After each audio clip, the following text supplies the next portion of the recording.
Hi everyone, thank you so much for joining us today. My name is Mathilde and I am the Digital Marketing Analyst at Amity. So for today's webinar, we are joined by two customer success and SaaS adoption experts from the Waterstone Management Group. So we're with Aman, Singh and Jain. And today's topic is a very exciting one. It's the customer success playbooks that you need to drive adoption. And we're very excited about it. And there's a lot of you joining us today, so I know it's a great topic. So I hope everyone's excited as well. So before we get started, I have a couple of housekeeping notes to share with everyone. So we will be on Twitter. Feel free to join the conversation at any time. You can use the hashtag CSWebinar, and you can tag us or Waterstone as well, and we'd love to engage with you. GoToWebinar has a screenshot option at the top of your window, so also feel free to take screenshots and share the slides if you think they're relevant and you want to share them with your friends. So as usual, we will be doing a Q&A at the end of the session. So in your GoToWebinar side control panel, you have a question section, which is where you can send us all of your questions. Don't wait until the end. If anything pops up, go ahead and share your questions with us throughout the presentation, and we have some time at the end to go through them and answer them. And last but not least, we will be sending the slides and the recording to everyone tomorrow. So check your inbox. You'll get a replay link in there. If you don't see it, I would recommend checking your spam folder or just email me directly, and I would be more than happy to send you the link. So I just want to take a short minute to introduce Amity before we get started with the presentation. For anyone that's joining us today for the first time, Amity is a customer success management platform. What we do is that we allow CSMs to retain and grow their customers by monitoring customer health score, automating engagements, or playbooks. And a lot of what we'll be talking about today about playbooks is actually stuff you can do in Amity as well. So if you do have any questions about what that would look like at the end of the webinar, head over to our website and you can go ahead and request a demo, and we would be more than happy to show you around the platform and give you a little bit more information. So that's it from me. Without further ado, I'd really like to introduce our presenters today, Aman and Neil. Thank you so much for being with us, and looking forward to hearing what you've prepared for us. Great. Thank you, Mathilde, for that introduction. This is Neil Jain. As Mathilde said, I'm a partner here at Waterstone. I'm joined by my colleague, Aman Singh, and the two of us are super excited to be here today, talk to you guys a little bit about something that's close to us. Customer success and adoption. So for those of you who don't know Waterstone, we are a consulting firm. We focus exclusively on technology companies, so our clients are all software companies, hardware companies, information providers, so on and so forth, as well as the investors in those companies. Our clients range in size from relatively small early stage ventures all the way up to the largest names in tech. And customer success is one of the areas that we focus on a lot. Everything as companies are moving to the cloud, moving to subscription, adopting more recurring revenue models.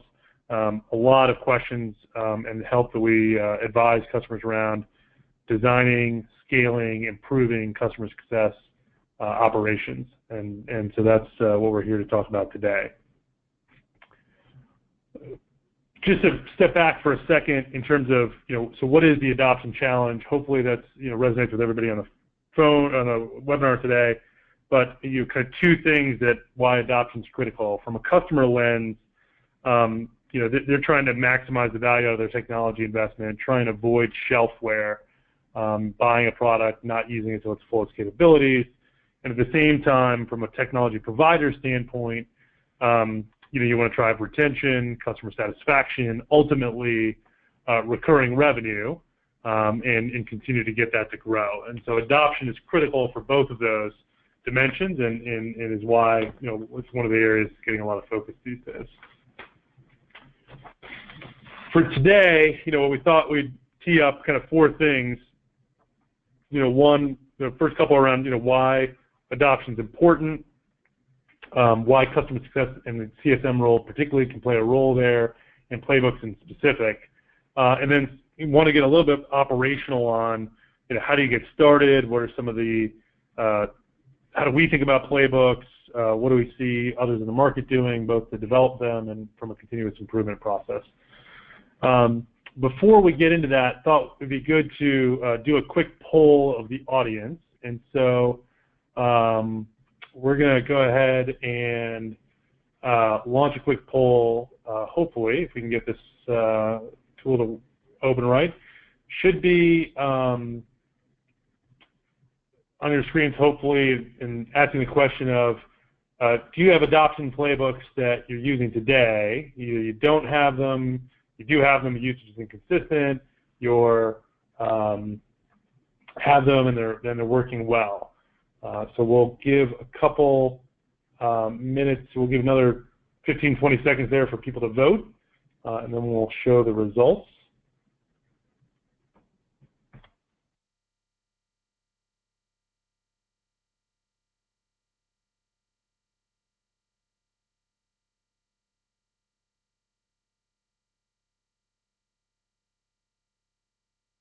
All right, so we'll go ahead and, I know people might still be voting, but we'll go ahead and show the results here.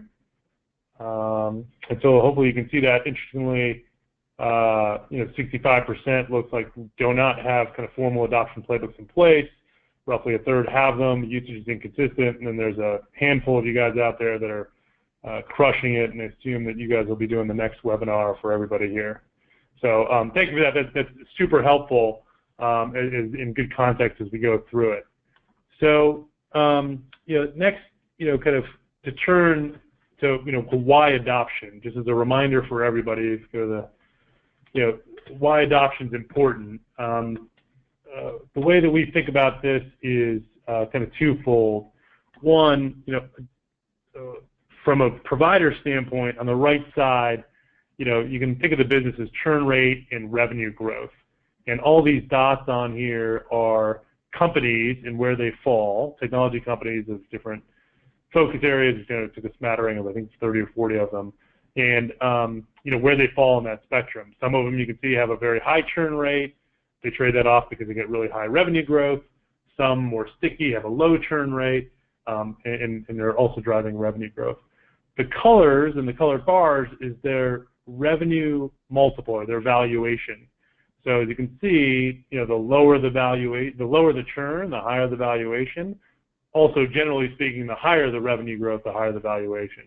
And adoption, every business has to optimize where they sit on this graph, but the good news is adoption is a key lever to do both of those things. It's a key lever to reduce your churn rate. It's a key lever to drive expansion across your base. Obviously that drives kind of your overall enterprise valuation. There's other benefits that come with that, strategic goals, you get customer stats, your health scores improve, loyalty, ultimately referenceability. But from a financial standpoint, adoption, end of the day, carries the day.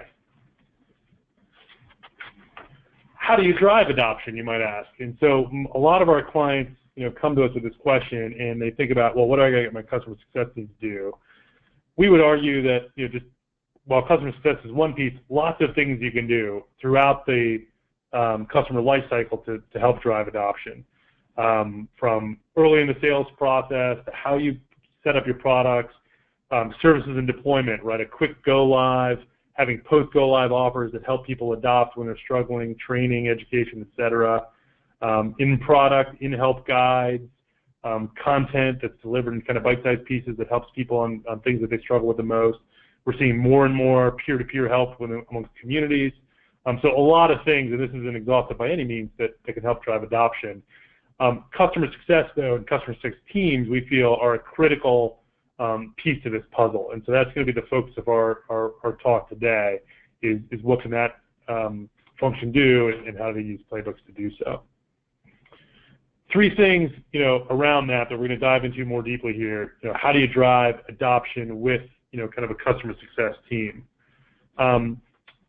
And the actions that we'd have here, kind of threefold. One, the CSM role, it's a little bit of a unicorn, right? Within companies today. It's a really unusual role. We're in a unique piece. We'll get into it, but leveraging that is kind of really important. Second, kind of how do we define where in the adoption where in the customer journey we want to drive adoption, and being thoughtful of that around each company is going to be important, and where do we want to drive our plays. And then obviously giving the CSMs the equipment that they need, specifically the playbook, which is where we're going to spend most of our time today. So these are the three pieces we're going to hit kind of at a high level. Just to dive into, click off the first one really quickly about the CSM role. Obviously a critical role, but they're not going to be able to do it alone, right? So on the left side of the page, you can see our view is CSMs are uniquely positioned to drive adoption, right? It's the primary focus of the role. They've got a unique skill set. They're measured, often incented that way. They've got tools around them to use. No one else, if your business is like any other business that we see, no one else in the business is really focused on adoption. Sales is focused on selling. Service is focused on installation and support. Product management is all about features and functionality. Nobody's really about making sure the customer is doing the right thing. And take this the right way. There's a unique window of opportunity here where there's a lot of investment, experimentation, in customer success in CSMs. So I think we're in an unparalleled time in the market where there's a lot of progress can be made to take risks, show people, demonstrate some value around adoption that'll help kind of all of us focus on customer success, be successful in the long run. That said, CSMs are we often use the term they're a quarterback to a lot of things in the business, and so they've got to accordingly leverage assets around them. So there's business value discussions that are going on even as early in the selling process. So how do they take advantage of that knowledge and insight and use that on an ongoing relationship? There's marketing capabilities for proactive outreach, ongoing engagement. There's a ton of customer data that sits across the business. If you think about everything from who attended your user groups to who's taking training classes to who actually usage of the product to what do they serve on the website, there's a ton of information you have on customers. Stitching all that together is difficult. And then lastly, and most importantly, playbooks, which the CSM takes a huge part in driving, but often requires other people to intervene as well. We'll spend a lot more time talking about that in a few minutes. Second topic here is around opportunities to drive adoption along the journey. And what's important here is to think about, do we have a good view of the customer journey that we want customers to take, or you want customers to take? And so, we oversimplified view at the top page, top of the left side of, there's a life cycle here of buy, onboard, engage, all the way through your renewal. And within that, what we call kind of key moments of truth, or there's some specific points along that journey where a customer's response, what you do, what the customer experience is kind of make or break for their overall experience. So, and it differs by company, it differs by situation, could even differ by customer segment, but there are these key moments of truth. And so understanding those is kind of one piece of that. Secondly, understanding on the bottom half of the page kind of an adoption journey. And so this is the notion of, what does the adoption path look like for a customer or a set of customers, right? Is there a stage, hey, they onboard, they use it once, they start to use this functionality and that functionality, and they're using it actively, and then over a period of time they get to, what we think is great usage. That similarly looks different for every company. It could be, hey, they use feature A, then they use feature B, then C, then D. It could be that I have 4 users out of 100 using A. Now I have 50 and then 75. A lot of different ways you can think of that adoption journey, but understanding that or having those thought through, tying that to the moments of truth, helps give companies and CSM specifically a good starting point of where they want to focus their activities and how they help them progress to kind of up that adoption curve and delight them in those moments of truth. So those are kind of the kind of two things. The third, I think, where we want to spend the bulk of the time today is, given all those, assuming that's in place and everybody agrees with them, how do we get CSMs to deliver the against that experience. So I'm going to turn it over to my colleague Aman here, who's going to do a little bit of talking around this. Thanks, Neil. Hi, everyone. So based on what Neil shared thus far, and the question he just teed up, how can CSMs be set up for success to help customers along that adoption path?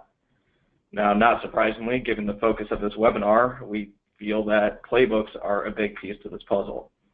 So I'm sure many of you are familiar with the term playbooks, but before we go into it further, just want to quickly review the concept itself. So CSM playbooks are often used to drive consistent and effective engagement across customers.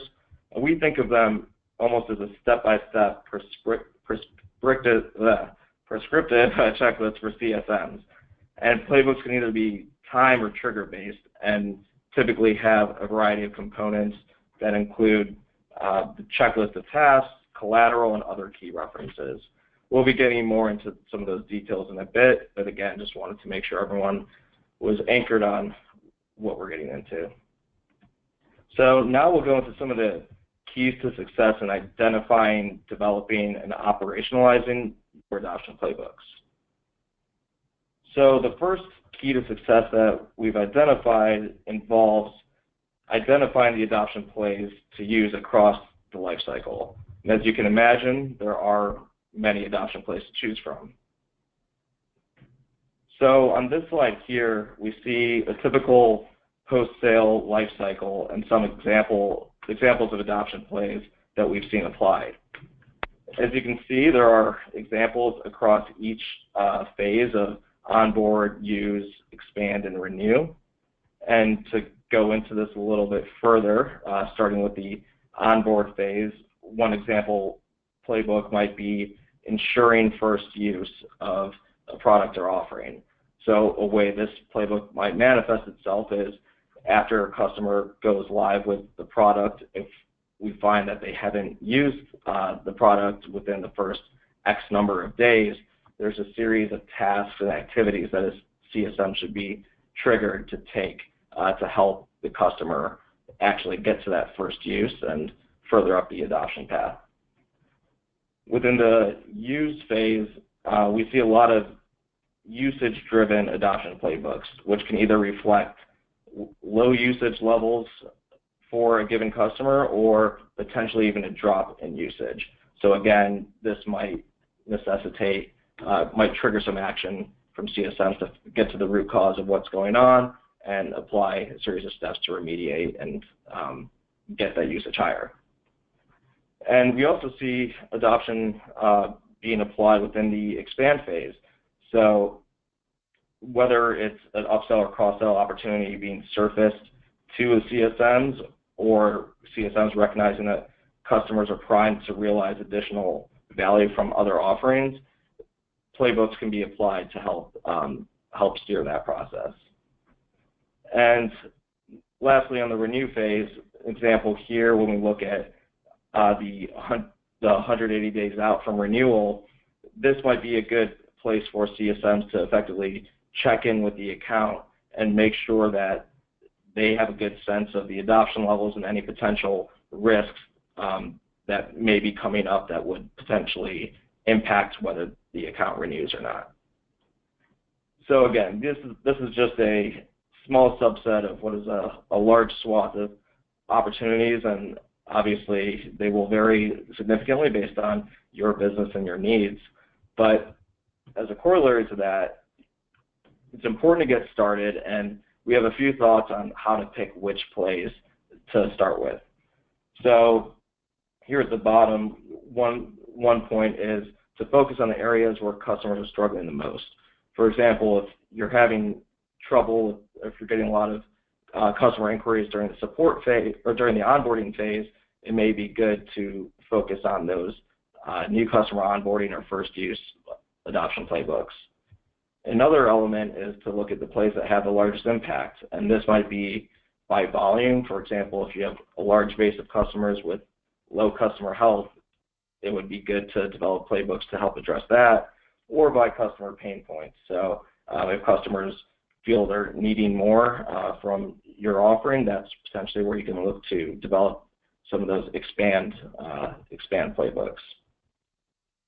And the third bullet, which is really important, is pick the plays that are easy for your team to develop and execute.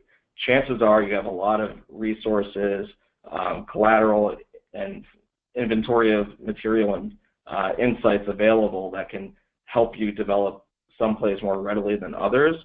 So it's in your best interest to develop quickly and make sure that you can get to a target output relatively easily and start to test the effectiveness of those playbooks. And lastly, as we mentioned, there are a lot of playbooks out there.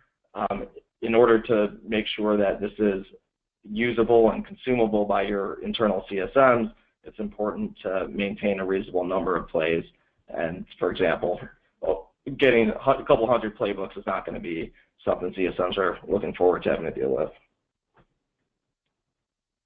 So the second key to success that we've identified is to make sure to be thorough in developing the critical operational components of playbooks, and in particular, overemphasizing how the CSMs will execute the plays.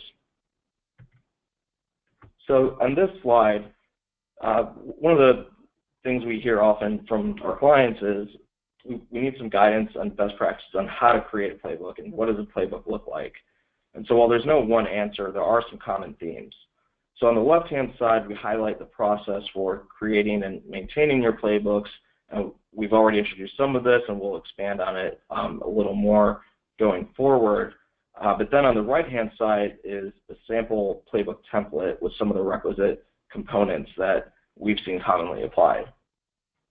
And I want to just quickly walk you through each of these components on the right-hand side because I think they're pretty important. So obviously the first column is the play, and as we just discussed on the previous couple of slides, identifying your play is the first step you want to anchor on, and identifying the associated trigger, what's the time or data that's going to inform when you need to execute that play. The third column is around what are the specific tasks that the CSMs are actually going to execute in order to remediate the customer situation. So you can think of it as what actions to take, when to take those actions, who owns that task, and potentially even who are the cross-functional stakeholders that you need to engage with throughout this process. The fourth column is around collateral. So we want to make sure that everything the CSM needs is readily available. So we've seen a lot of our clients link to collateral, whether it's QBR templates, email templates, or even just account dashboards. So really important to make this process as easy as possible for your CSMs and put everything in one place. And similarly, CSMs may need to access certain data and tools throughout this process. So we want to make sure that that is called out as well so CSMs know where to go to get that information. And the title of this says emphasize the operational elements of playbooks, and basically what that means is it's really important to make sure to get these three boxes right: the task, the collateral, and the data and systems. And when I say right, just making sure that there is a certain level of diligence in developing what those tasks are, because this is going to be ultimately what makes the playbooks real for the CSMs and helps drive internal adoption. The playbook and trigger are obviously important, but we sometimes see people gloss over these more detailed operational tasks. And then we have some additional considerations at the bottom here. So playbooks shouldn't replace training.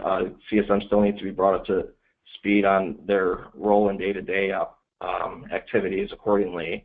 Usability is key, again, making sure that this is something CSMs can adopt internally. And the third bullet is position business value where possible. There's value substantiation should always be in the back of CSM's mind when engaging with the customer, and there's a lot of opportunities to build that into your playbooks.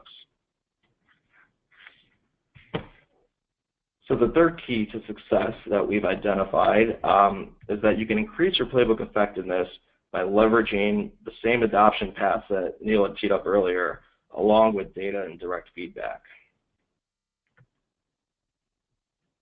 So this slide really highlights the additive impact that process discipline, technology, and analytics have on informing the playbooks you use, the triggers and thresholds you establish, as well as the content that's in those playbooks. So it's important to keep all of these elements in sync and recognize that it is that they should inform one another, and it should be an ongoing process to keep these items in sync. And doing so will also help you drive scale in your playbook development and execution process, and make sure that these continue to be as useful to the CSMs and customers as possible. The fourth key is simply to keep iterating and recognize that playbook development is an ongoing process. So driving continuous improvement really requires putting defined roles, responsibilities, processes, and tools in place. And here we've identified 3 components to driving continuous improvement in your playbook development and execution process. So at a high level, the first one is establish the necessary roles and processes. Second is establish and launch a cadence to review and iterate.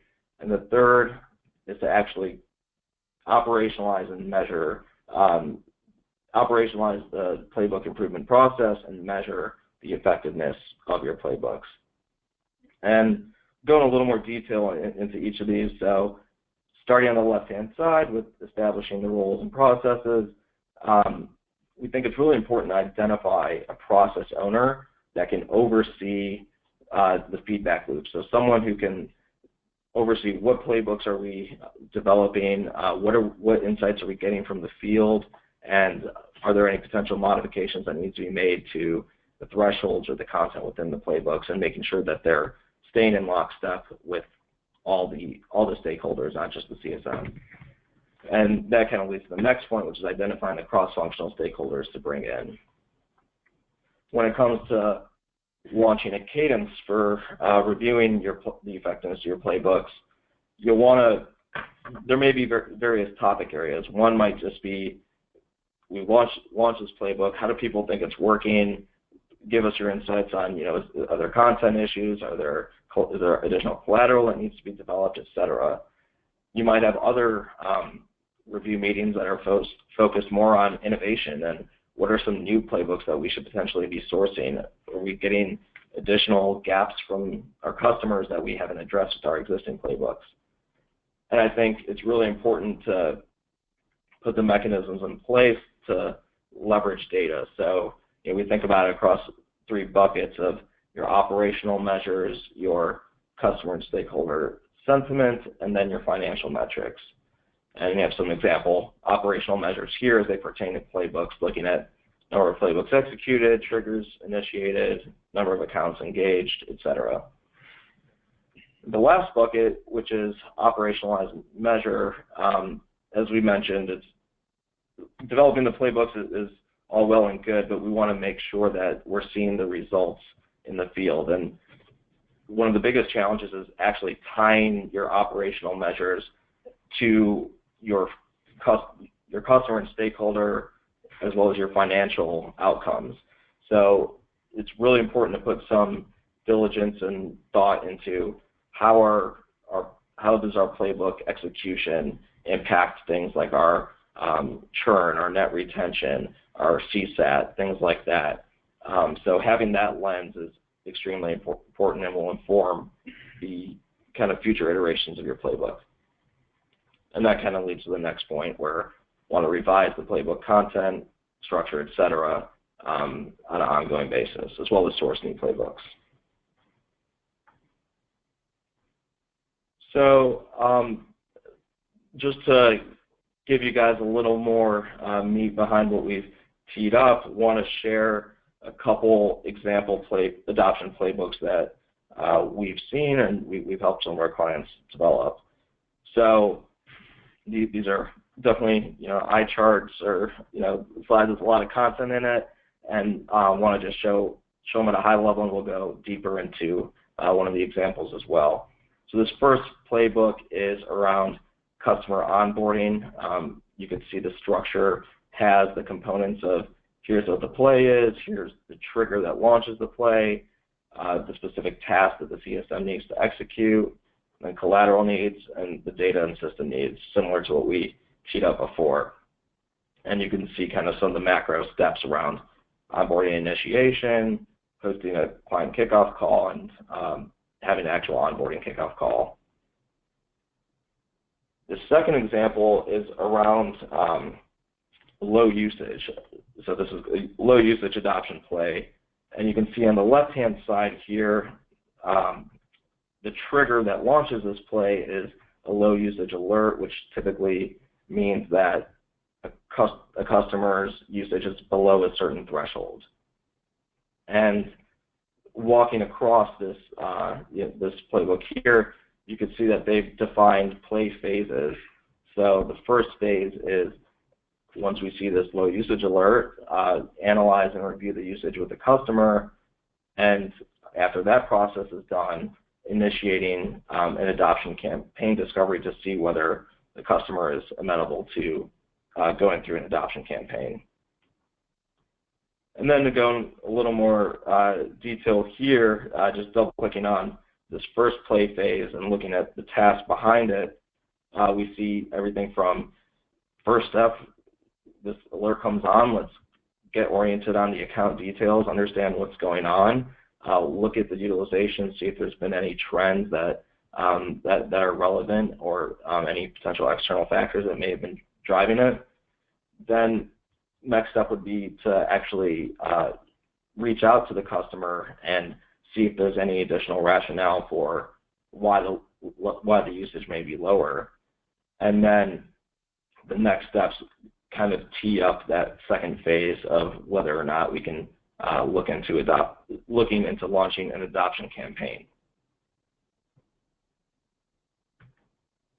So this will just kind of give you a little taste of some of the playbooks we've seen. And with that, I want to pass it back over to Neil and kind of close out some of our thoughts. Thanks, Aman.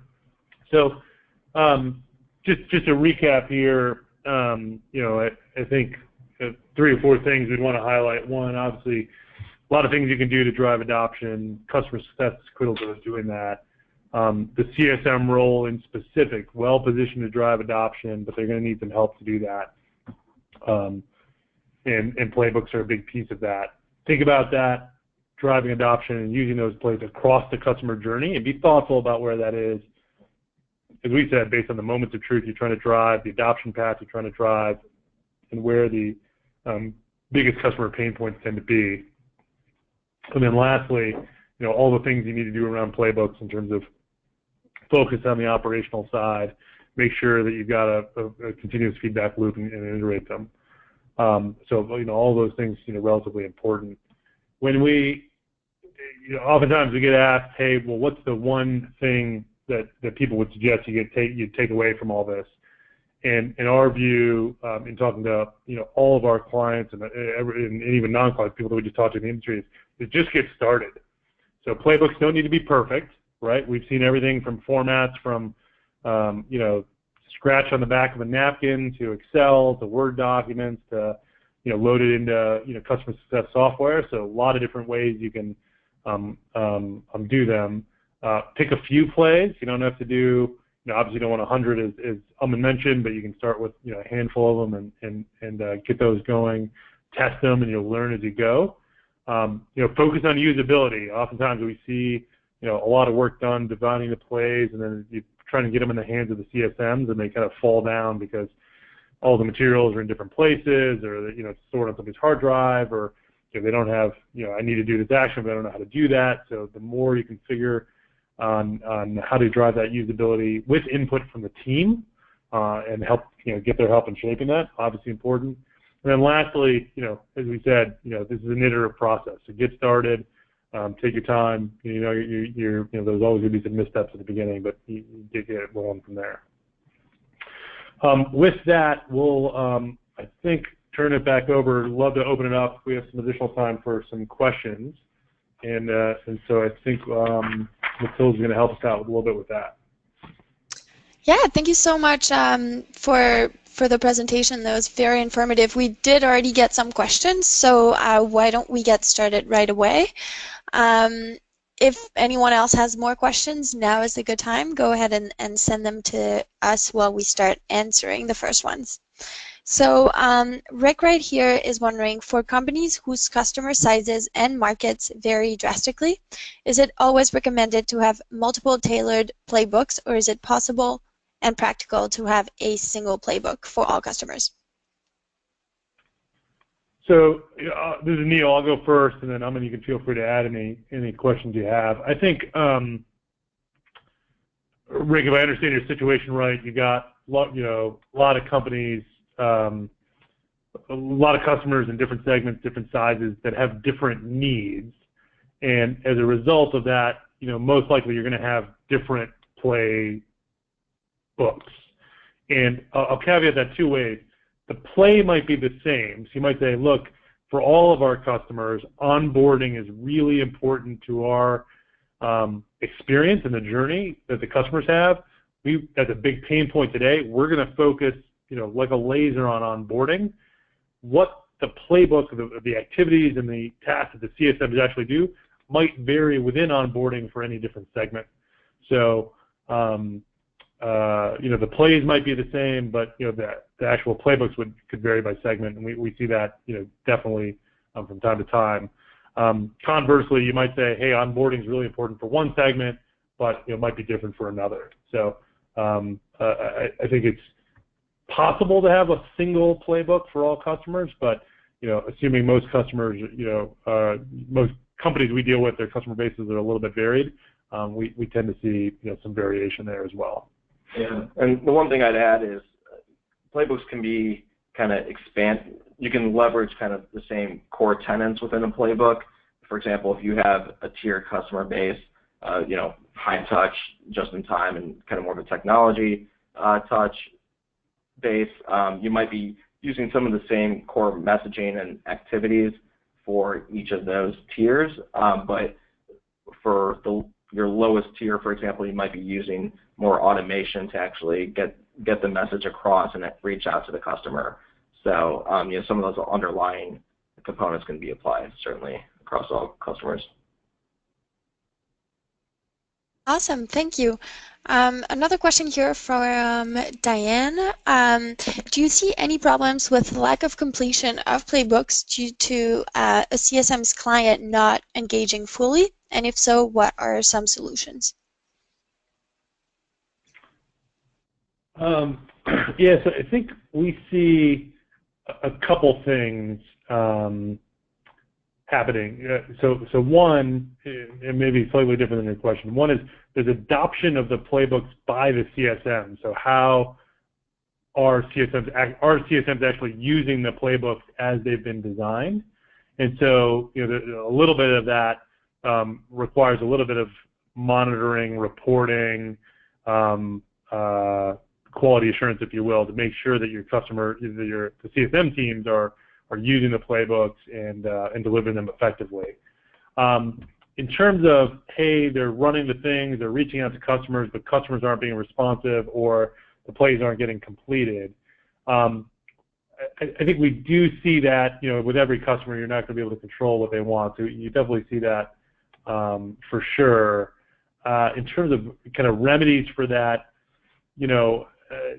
that's a little bit more kind of on a case-by-case basis, I guess, if I had to articulate it that way, where you're going to have to, in some cases it might just be, hey, I want to pick up the phone and talk to the customer, right? Which is, you've got to deviate from the playbook. In some cases you might, try again, reinforce it, so on and so forth. You might need to escalate. There might be a different contact within the company you try and reach out to. So unfortunately, I don't think I have a good prescriptive answer for you, but I think there are a bunch of things that companies can do, when that happens. Great, thanks. Another question here from David. How do you measure usage at scale? Sure. So, yeah. So there's a few different ways. I think the kind of most one end of the spectrum usage can hopefully be automated, where you have some tools and infrastructure in place where you can, if you have a product that lends itself to tracking, for example, number of people that are actively using your product on an ongoing basis, around daily active users relative to the number of licenses that they have. That's one kind of example metric to look at, should that infrastructure be in place. On the other end of the spectrum, if there aren't those tools and technology to capture that data, some of it may be more kind of anecdotal, right? If you're noticing that there's a lot of customer inquiries or issues around using the product effectively, that might be an indicator that there's something going on. There's some challenge that they're having with actually adopting and using a product on an ongoing basis. Now, that's obviously a little harder to scale, given you're likely going to be combing through potentially support inquiries and things like that, but it is another indicator. And often the CSM, should they be heavily engaged with a given customer, they'll have a good sense of what the pain points are, what the customer is trying to achieve. Most importantly, what's the value that the customer is looking to gain for that product. And I think if, from a process perspective, you put in place the checks where you're saying where you can engage with the customer, see how are you guys tracking against that target value on an ongoing basis, you should be able to gauge, if there are any challenges with usage and adoption. So, and David, just by chance, if you're asking how do you measure usage of the actual playbooks at scale, a couple thoughts there. So not product usage by your customers, but actually, are my CSMs or my team using the playbooks at scale? A couple things we'd say. One, a lot of companies are leveraging customer success software like Amity to kind of track that usage and adherence to those playbooks. Two, we'll even see some folks that have not yet made that investment in customer success software to use whatever a different workflow tool like their CRM tool like Salesforce. They'll just make this a kind of a task that each CSM has to do to kind of deliver the playbook. Not all the tasks within the playbook, but did they do that? Third, on the other end of the spectrum, it's kind of almost like a weekly review process with the CSMs. Okay, CSMA, how many playbooks did you deliver? It's almost kind of a self-reporting. Did you deliver 5? Did you deliver 10? Now, at some point, you need to kind of sanity check that and audit it, but it allows them to, for you to get a flavor. And there's a little bit, if you do that in a public forum, there's a little bit of a peer pressure. Hey, I delivered more or less than I was supposed to. Awesome, thanks. Another question here is from Melissa, who is wondering how exactly to measure the effectiveness of a playbook and report back on it. She's saying that her employees are using playbooks, but that she's having trouble with actually tracking the data for the clients that are running through those playbooks. Sure. And so I'm kind of taking it as, what can they be tracking to better understand the usage of the playbooks and how effective they are. So this kind of goes back to one of the things we touched on earlier, which is making sure you identify the operational metrics that you can and want to track for your playbooks. So some examples of things we've seen are one at a simple level is how many playbooks have actually been launched, right? Or how many triggers have been activated. So you might see that if not a lot of playbooks are getting executed, but there's still some either fundamental issues in terms of adoption that maybe you aren't looking at the right triggers, or you're not thresholds aren't accurate. Then operationally, you might also look at things like how long does it take a CSM to actually deliver a play? What is the CSM perceived outcome of the playbook? Did it lead to an additional customer conversation? Did it lead to customer being upset about being engaged on a regular basis? So there's things you can do from that sense to kind of track the operational side. When it comes to the effectiveness, I think it's really important to be able to tie, when a playbook is launched, is it meeting that desired outcome? So if it's a low usage playbook, after the CSM goes through the necessary steps, are we seeing an increase in the corresponding increase in usage within that account at the end of the time frame? So that's one element, is to continue to track what outcome are you trying to achieve with the playbook, and are we reaching that? And a couple steps beyond that is, what type of impact is this having overall on your customer relationship, as well as your some of your financial metrics around churn, upsell, cross-sell, and as a corollary, net retention. Neil, if you had anything to add. Yeah, just to amplify, if you're looking at effectiveness, at the macro level, exactly as Aman said, you can look at churn and retention and upsell, cross-sell, net retention, however you want to think about those metrics.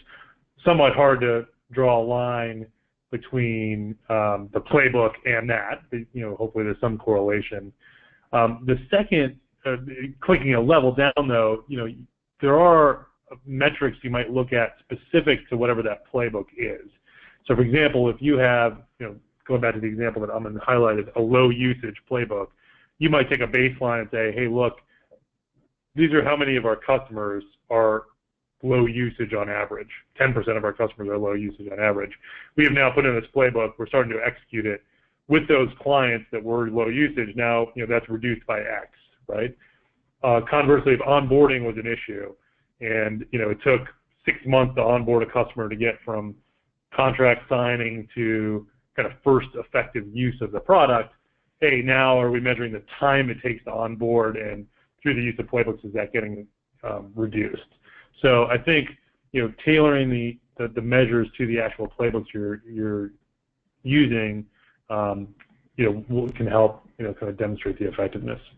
And I would say, don't underestimate the value of direct feedback from your CSMs, because they are engaging with the customer, so they might have feedback from the perspective of, hey, like I ran this play and the customer was really happy with some of the things we provided and the steps that we took. So that's why establishing that feedback loop is really important, because the anecdotal feedback from your team is very important as well.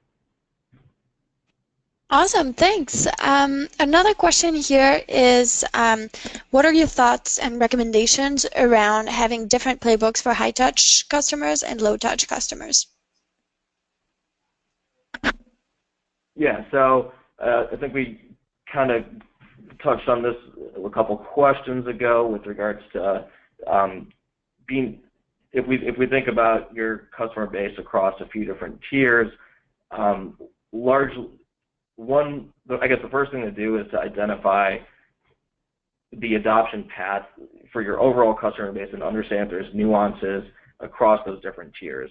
So assuming that the adoption path looks pretty similar for all of your customers, again, there are certain components if we look at an onboarding playbook, for example, that can be applied across all 3 tiers. So for your high touch, just in time, and kind of your tech touch, the outcome you're trying to drive during the onboarding process is going to be the same. Now, the way that you actually deliver the specific messages or tasks might be different. So for a high touch account, it'll likely necessitate kind of a one-on-one call with your CSM. Might be a handoff between sales or account management, where you're engaging in a meeting with them and understanding what are their specific needs, what's the value they're looking to achieve, how can you help them with that onboarding process. So all those steps would be reflected in the corresponding collateral would be reflected in those high-touch playbooks. On the other end of the spectrum, if it's an online account or an account that falls at your bottom tier, it may be as simple as, again, the outcome is the same. You're trying to effectively onboard your customer, but the way you do it might be via an email that says, thank you for purchasing and registering for X, Y, and Z product. Here's a series of best practices and onboarding support tools that you can reference to help you with the process. So that's kind of at the two extremes the way I see the playbooks potentially differing, but I think a lot of the underlying components are the same. Yeah, I would just amplify what Aman said. I think like QBRs is my favorite example of this, where sure, ideally you'd love to do a QBR for every customer. So that playbook of we're going to do a QBR for every customer could be the same, whether it's high touch or low touch, et cetera. How you do them, though, can vary. So for your biggest customers, it could be we're going to meet in person, and we're going to bring some executives in, and we're going to prep for 2 weeks, and we're going to sit down for 3 hours. On the other end of the spectrum, one of our clients for their QBRs, it's an auto-generated PDF. It's tailored to the customer, but it's got a 2-page, here's what happened in the last 6 months from a usage standpoint, here's what's new features that are getting released that you've adopted or haven't adopted, blah blah blah blah blah, and therefore and here's some things that we want to think about in the next 6 months, and all of that's kind of auto-generated, gets sent in a PDF direct to the customer, and it says, hey, if you want to talk to your CSM, click on this link and you can schedule a discussion. So you're still delivering a QBR, just how you do that becomes very difficult for everybody. And I know we've used the abbreviation QBR a couple times. For anybody who's not familiar with that, it's a quarterly business review. So think about that, and it could be an annual, monthly, whatever you want to call it, but it's just kind of a sit down with your customer, kind of check in on the account. Awesome, thanks. One more question here is, who on the customer success team should be in charge of developing and maintaining the playbooks? Sure, that's a great question. So this will obviously differ based on the structure of your customer success organization. Typically, what we'll see in some of the more mature CS functions is having this live either in an ops function, a customer success ops function, or simply just designating a process owner. And the process owner should also have a team or a couple individuals in place that actually are responsible for iterating and updating the playbooks on an ongoing basis. So I think where it sits is certainly kind of a function of what the roles that are in place, but the more important thing to consider is it's important to define a role that is responsible for this task. So that's kind of our overarching thought on that. More mature companies can do it in CS Ops, but again, just make sure that there is an owner for these activities and updating the playbooks. Great, thanks. We have one more question here from Logan, who is wondering, how do you make sure that playbooks don't just turn into scripts for CSMs to use in every case that fits that criteria? And the question here is, as the business scales, how do you make sure that the CSM can still have a personal touch with your customers while using playbooks? Yeah, I think that is a question where the CSM role becomes a little bit more art than science, right? So I think our philosophy might be, look, we provide the playbook. We want CSMs should follow them as best they can to drive consistency, repeatability. Hopefully it helps in their productivity and drives a great outcome because the playbooks are tested and proven and demonstrate the effectiveness from all the things that they did before. That said, there needs to be a little bit of latitude where CSMs can use their own judgment because, Logan, as you're pointing out, every customer is a little bit different. every CSM is going to be a little bit different in terms of what they're comfortable with or what their own angle is. And I'd say, especially as customers get bigger and the relationships get closer, so probably that becomes more important to have some flexibility. So if you're a CSM and you're managing 80 accounts or 100 accounts, then you may not want to deviate as much. If you're a CSM and you've got 10 that you're really trying to drive a great relationship with, then I think the personal touch is crucial. So hopefully that gives you some kind of a flavor, but that's kind of how we think about it, kind of exactly the way you are, that you do want to coach your CSMs such that they have some flexibility, especially at the bigger, more strategic accounts. Right, and I think it kind of starts setting expectations up front. When you're introducing the playbook construct to your team, it's important to say there's going to be, as part of your role, can be effectively a guidepost for you to execute against, but be aware that there are times where you have to use your best judgment and adjust to the account accordingly. Awesome, thanks. So why don't we take one more question before wrapping up? We're running out of time soon, but here's one last question. So what are the main challenges that you should expect to encounter when you get started writing your first playbooks? Yeah. Go ahead. You can start. So, one of the biggest challenges I think we've touched on a couple times here is just is where to get started, right?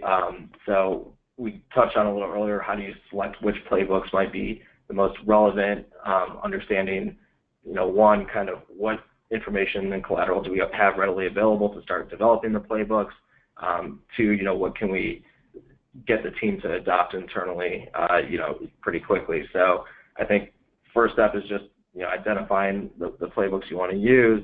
And then the second challenge, I think, is just overall usability and recognizing that, again, playbooks don't need to be the perfect solution, at the outset, but they do need to be consumable and usable by your CSM team.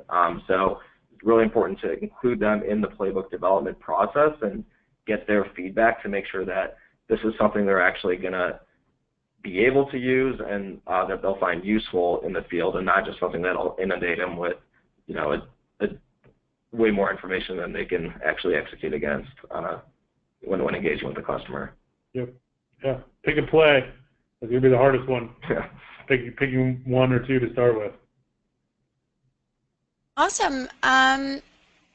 Thank you so much for everything today. Thank you for the presentation, and thank you for sticking around and answering all of those questions from the audience.